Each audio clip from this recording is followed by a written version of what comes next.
Madame, Monsieur, bonsoir. Voici les titres du 20h30. Hajj 2018, 3 millions de pèlerins à l'entrée de la ville sainte. Premier jour de rituel du 5e pilier de l'islam en Arabie Saoudite, les pèlerins camerounais sont en ouverture du 20h30.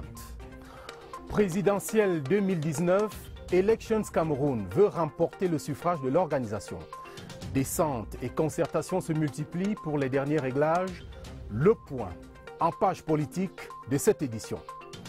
Et puis en sport, football, préparatif de la CAN 2019, le score des infrastructures en faveur du Cameroun.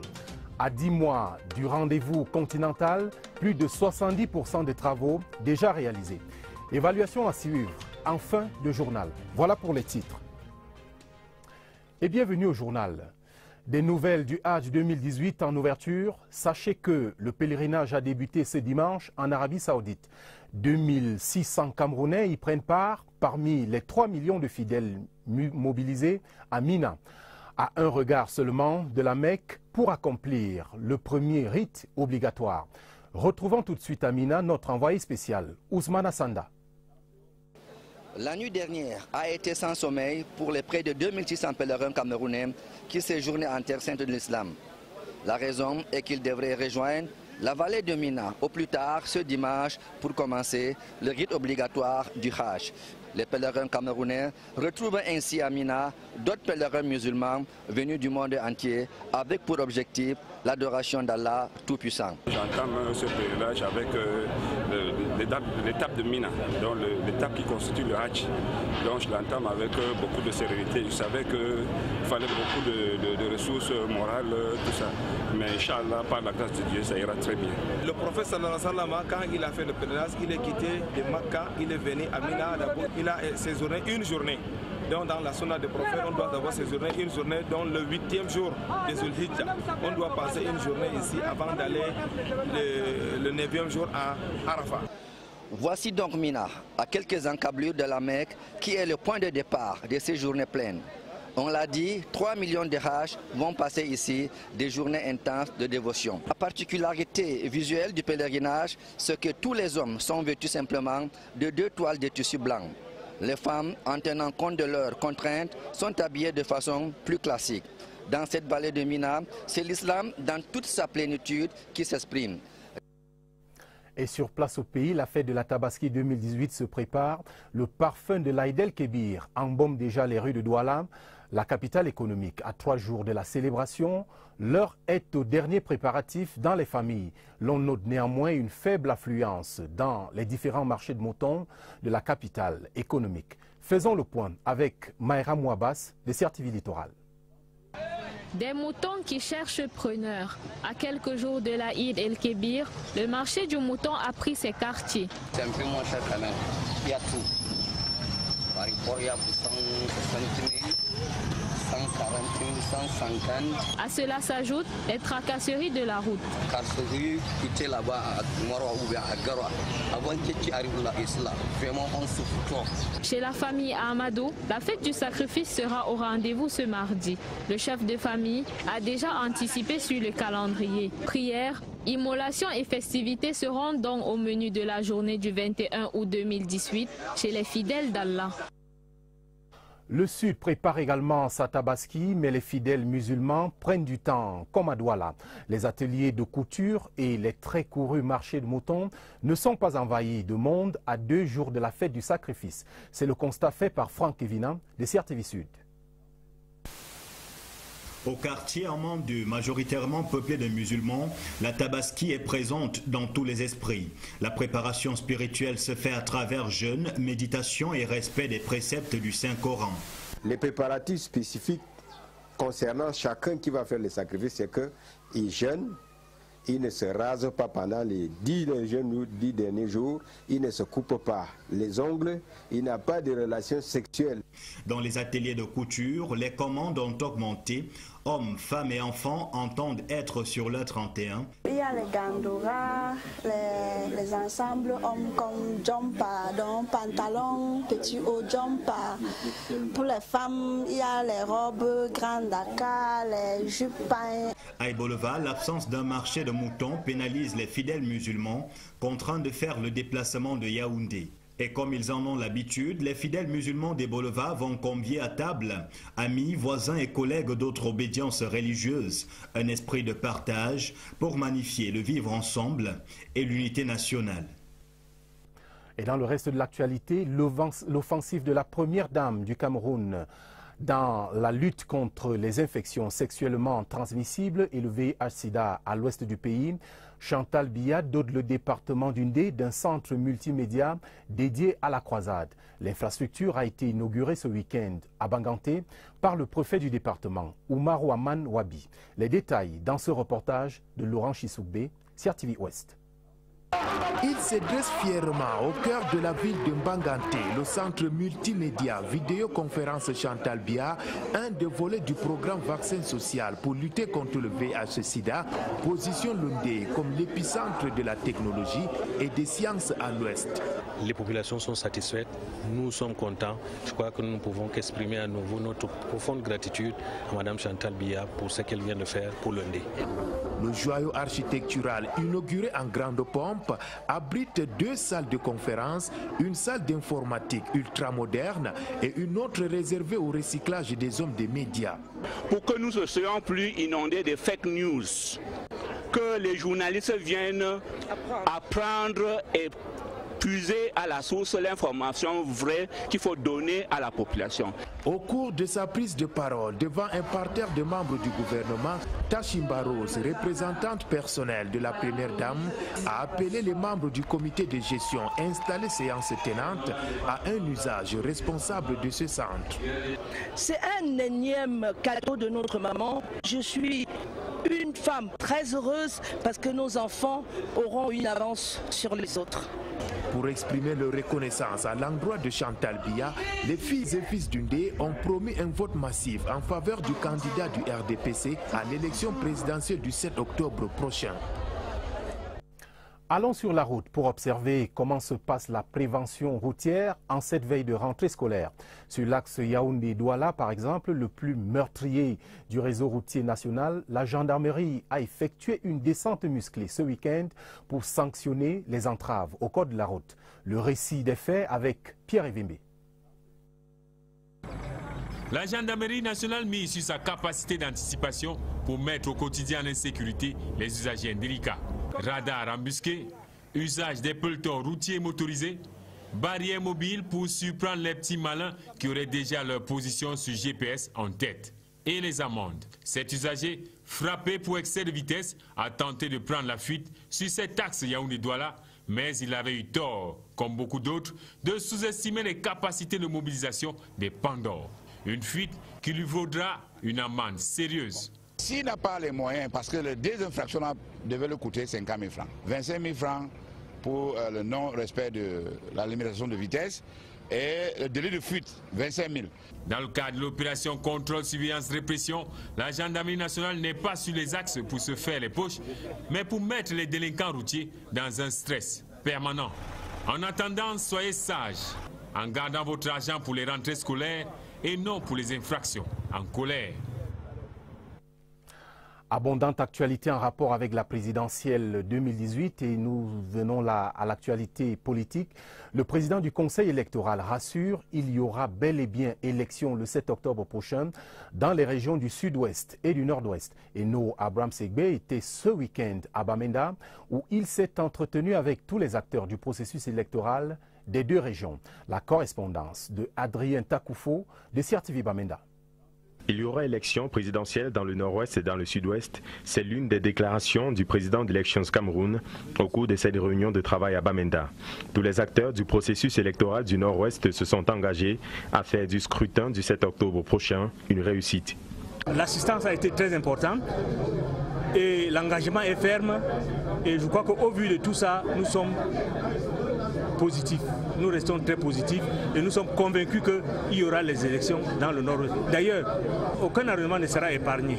Avec le climat de crise qui pèse sur le nord-ouest, de nouvelles stratégies de distribution des cartes d'électeurs ont été proposées et adoptées afin d'écouler rapidement les 49 279 cartes de vote encore dans les bureaux d'Elecam.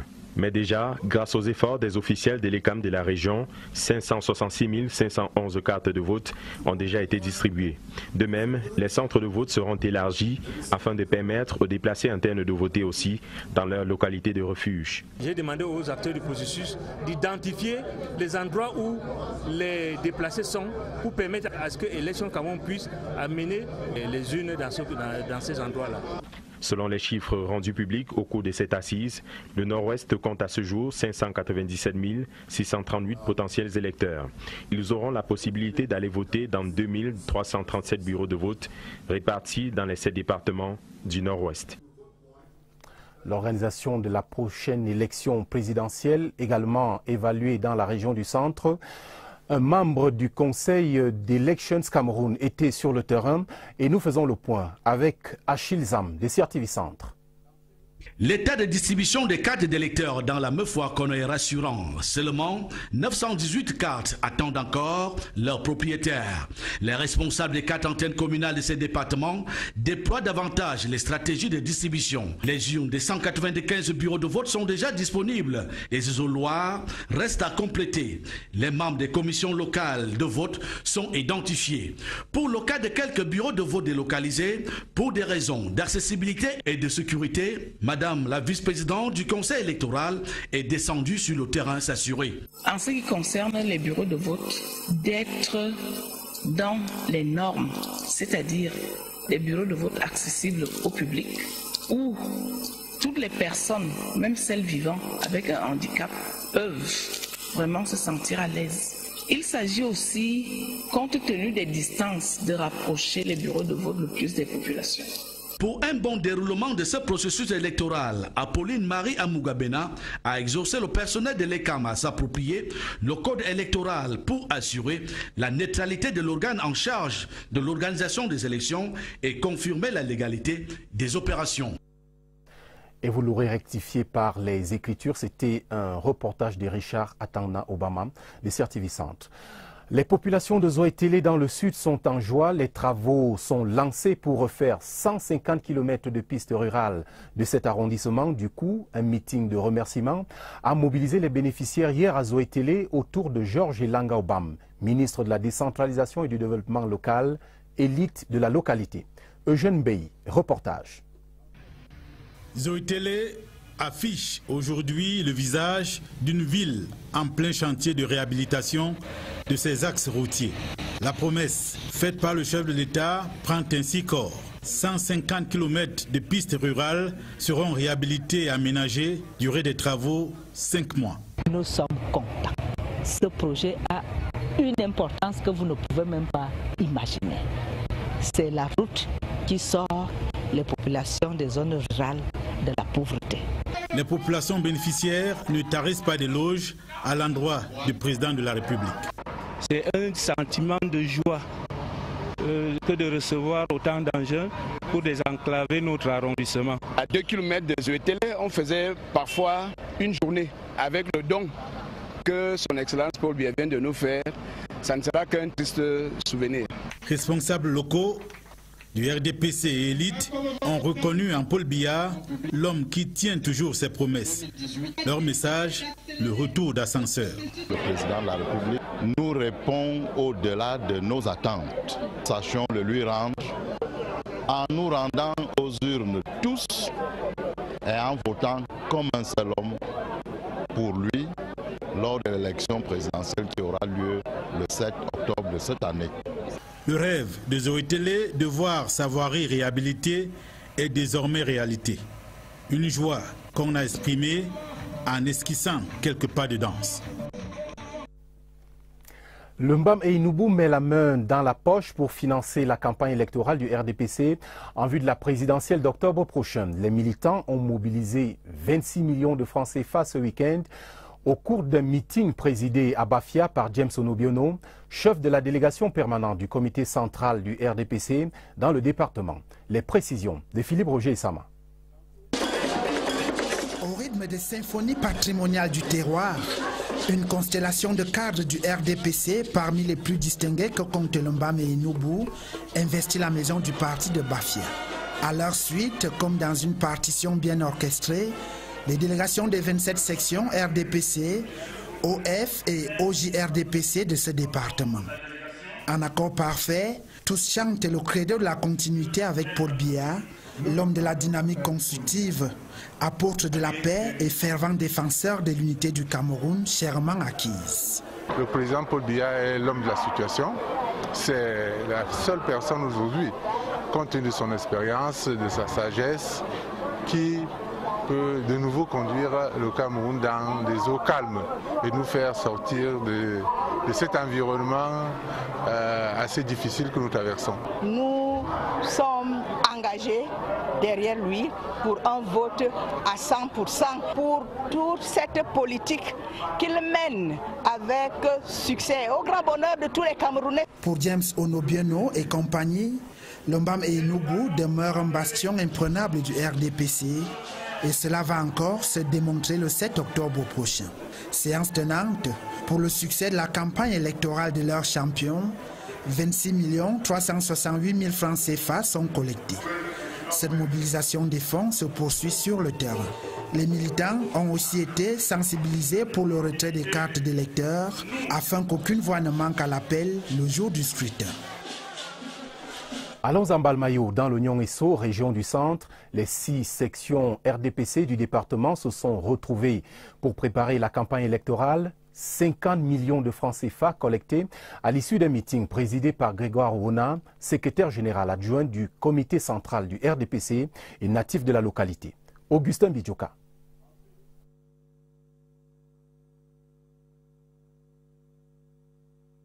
Le département du Nyong-Esso n'a jamais manqué un rendez-vous pour voter la liste du Rassemblement démocratique du peuple camerounais. Cet après-midi encore, c'est la mention exceptionnelle que tous les acteurs s'accordent à donner au candidat Paul Biya au soir du 7 octobre prochain. Responsable de base des 6 sections, élus du peuple, autorités traditionnelles de ce département se sont passé le mot pour cette victoire exceptionnelle. En plus de l'engagement à travers les porte-paroles, ils ont porté la cagnotte à 50 millions de francs pour atteindre cet objectif.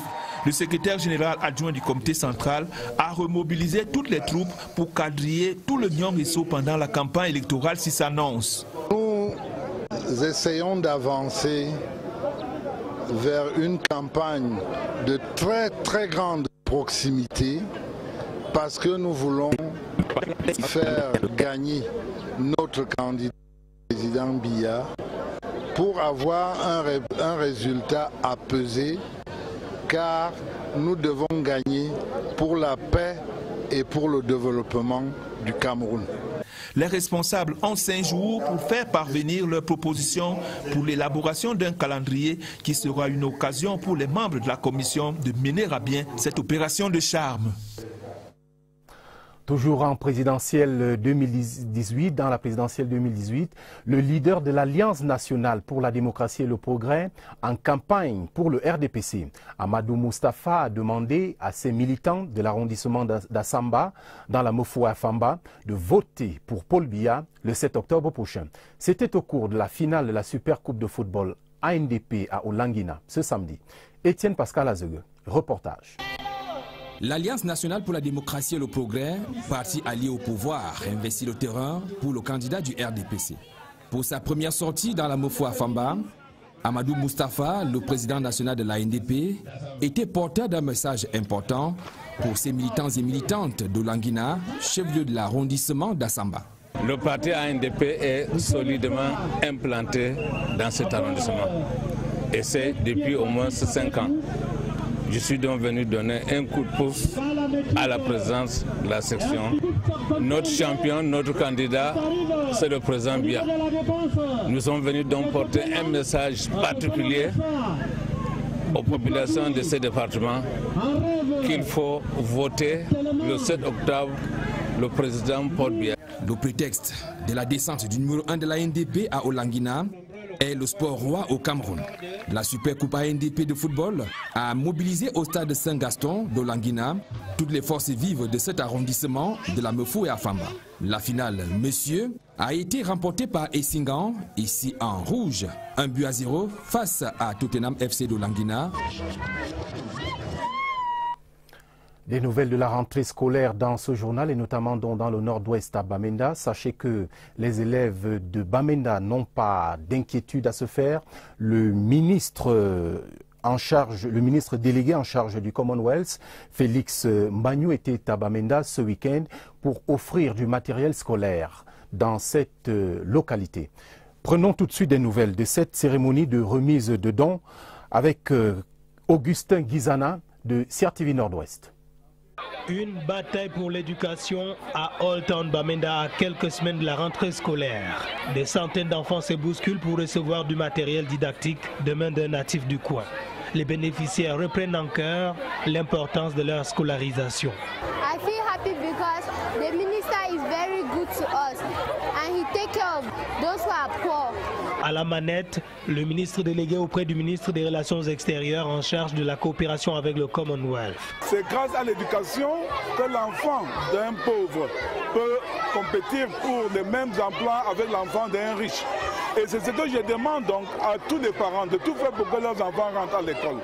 Et de demander à tous les frères, à tous les Camerounais, de donner aux enfants, au lieu de donner des couteaux pour qu'ils se battent, pour leur donner un bic.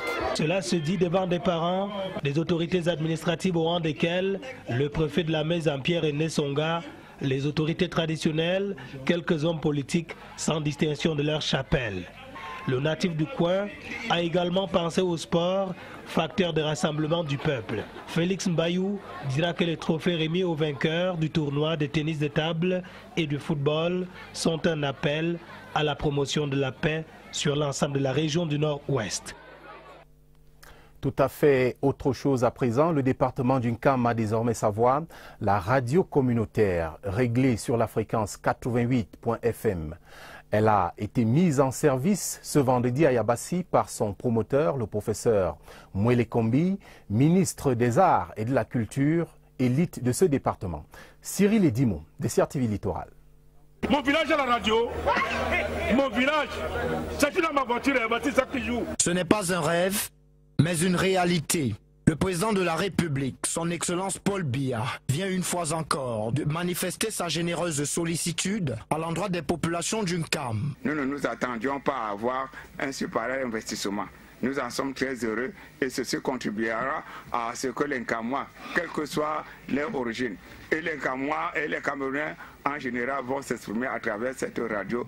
Et pour implémenter cette action hors du commun, un digne fils du département d'Unkam, le professeur Narcisse Mwele Kombi. Cette radio communautaire qui est la première dans le département d'Unkam, la première du département d'Unkam, et qui concerne les 4 arrondissements qui, mis ensemble, sont un concentré du Cameroun tout entier en matière de diversité culturelle, en matière de multiculturalisme. Et pour mieux recevoir le signal d'Unkam FM, des postes récepteurs numériques ont été remis aux populations. De quoi capter les ondes émises par le pylône de 22 mètres d'une capacité de 2000 volts, pouvant parcourir jusqu'à 500 km. Présidentielle du 7 octobre prochain, sachez que le Mungo est en ordre de bataille. Les militants du RDPC de ce département viennent de mobiliser la somme de 48 millions de francs CFA pour soutenir la campagne du RDPC. Nous en parlons dans ce reportage de Joseph Itoté de CRTV Littoral.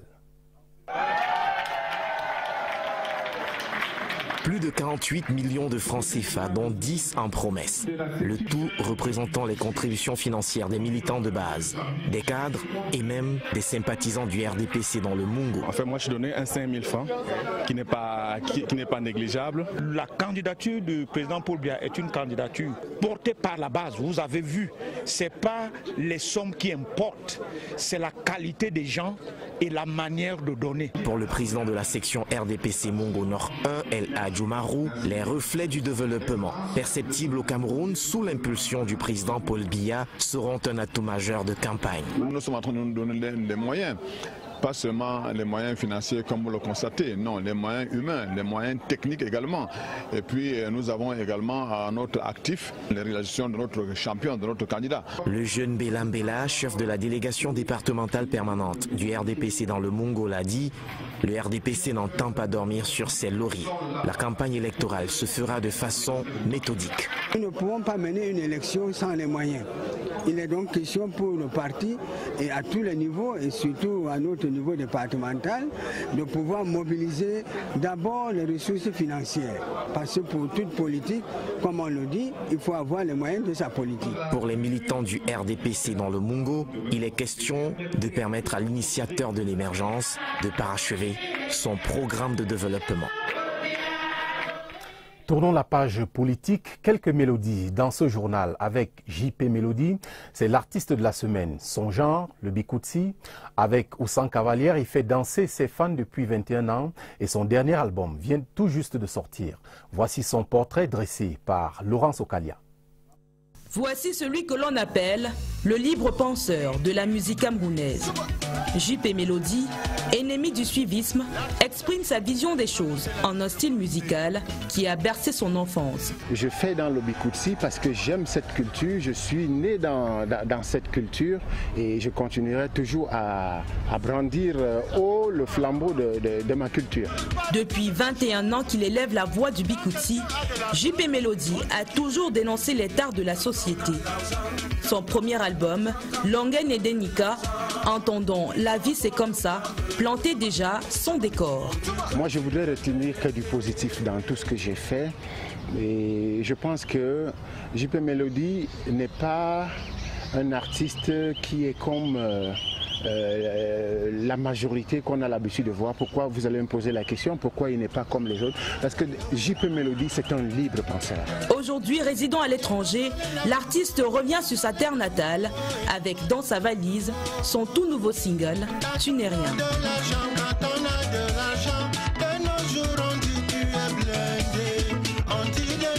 Ce single est la sirène qui annonce l'album à venir, un album qui interpelle la gente féminine. La sortie de l'album qui aura lieu au mois de novembre et le titre sera Un bon mari. Dans le jardin de la musique camerounaise, JP Mélodie a planté depuis 21 ans son arbre au parfum de Bikutsi et entre les feuillages, on entrevoit la beauté de ses fruits.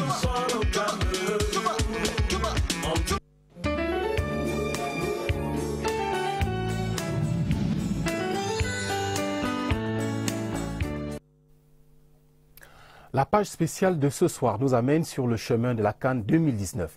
La Confédération africaine de football et le comité d'organisation sont en phase quant à l'état rassurant des infrastructures sportives.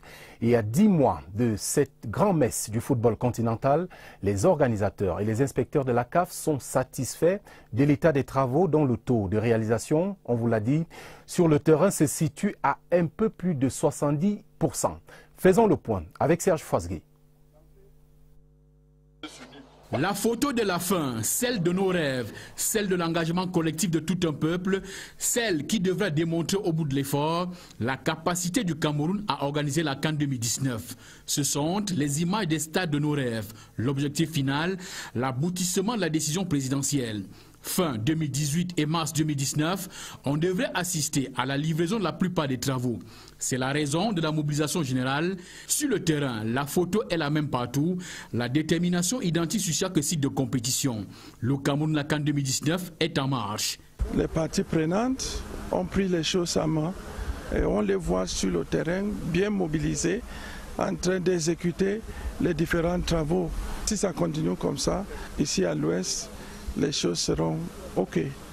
Une note de satisfaction, le maître d'ouvrage ainsi que les maîtres d'œuvre de ce projet nous ont donné toutes les assurances que à l'horizon d'octobre 2018, nous aurons ce stade prêt ainsi que les deux stades annexes. L'enjeu est connu de tous, relever le défi de l'organisation d'une CAN à 24 équipes et offrir à la jeunesse africaine des moments intenses d'une série ininterrompue d'émotions fortes. Les missionnaires de la CAF l'ont constaté à 3 reprises lors de la descente sur le terrain. Ce que nous avons vu est assez impressionnant. Le gouvernement a investi de lourds moyens pour organiser la meilleure des CAN jamais vécues. Nous sommes très impatients de voir ça.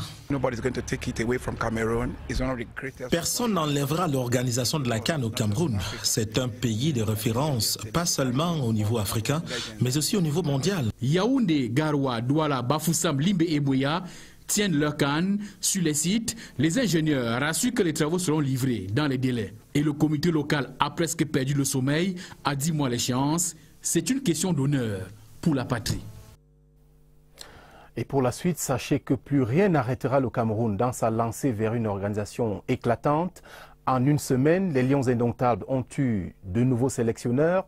La progression des préparatifs a convaincu en tout cas les inspecteurs de la CAF et son président, Ahmad Ahmad, a confirmé que la Coupe d'Afrique des Nations 2019 se jouera bel et bien au Cameroun. Sur la marche de notre pays vers la CAN 2019, voici le regard de Raphaël Nkwa.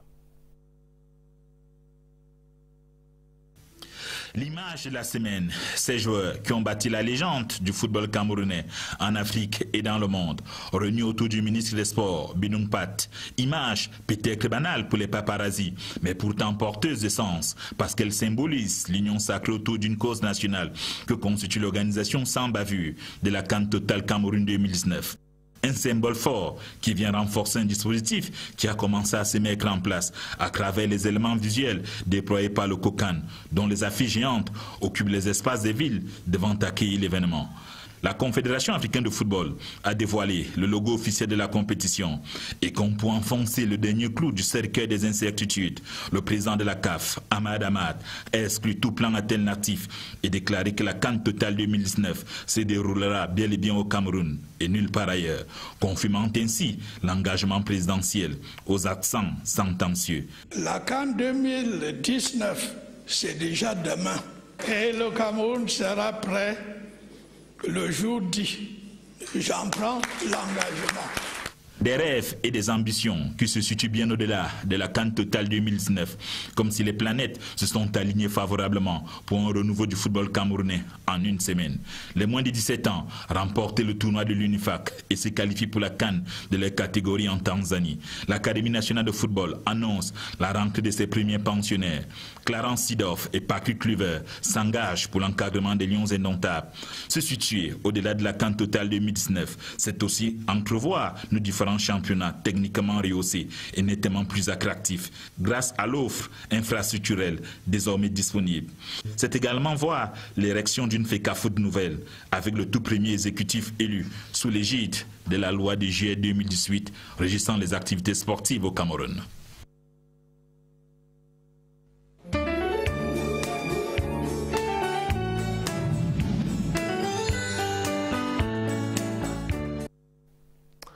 Quatre stades donnent la visibilité au programme national de développement des infrastructures sportives. Le stade de Japoma à Douala, celui de Lembe, le stade de Limbe, puis celui de Bafoussam.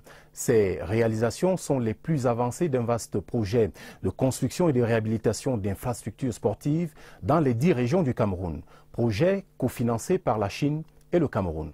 Voyons plus clair dans ce zoom de Évariste Yenga. Le football se taille la part du lion dans le PENDIS, le programme national de développement des infrastructures sportives mis en œuvre depuis 2008. À lui seul, le foot bénéficie de 4 stades livrés et en cours d'achèvement des travaux. Le Limbe Stadium et ses 20 000 places déjà prêts à l'utilisation. Le stade de Bafoussam déjà en usage malgré l'attente de quelques finitions. Le stade de Japoma à Douala, 50 000 places, rendu à l'étape de fixation de la toiture. Et le complexe Paul Biya de Lembe en train d'être revêtu des structures métalliques et des charpentes de la toiture. La réhabilitation du stade de Garoua est aussi en cours. Mais tout ceci n'est qu'une infime partie d'un vaste projet à plusieurs phases. Le PENDIS prévoit à la réalité la dotation de chacune des 10 régions du Cameroun d'un stade de proximité de 20 000 places et d'un gymnase pour la pratique des sports en salle. 2 de ces gymnases ont vu leurs travaux engagés. Le gymnase de Bepanda à Douala et celui de Yaoundé, stade annexe, tous deux sous le coup d'un arrêt des travaux. Les sports pratiqués en salle attendent donc toujours leur dotation du PENDIS. Ils se contentent depuis 2010 du palais polyvalent des sports de Yaoundé, fruit de la coopération sino-camerounaise, mais ne relevant pas du PENDIS. Le programme, menacé d'agonie depuis 2017 à cause d'un déficit de financement, est sous le coup de la suspension. Les pouvoirs publics, à travers le ministère des Sports, ont pris le relais pour la construction et la réhabilitation des infrastructures de la CAN, Total Cameroun 2019. Il s'agit encore là du football, la discipline de prédilection du PENDIS jusqu'ici. Et avant de terminer cette édition, ce télégramme officiel du président de la République à son Excellence Ashraf Ghani, président de la République islamique d'Afghanistan.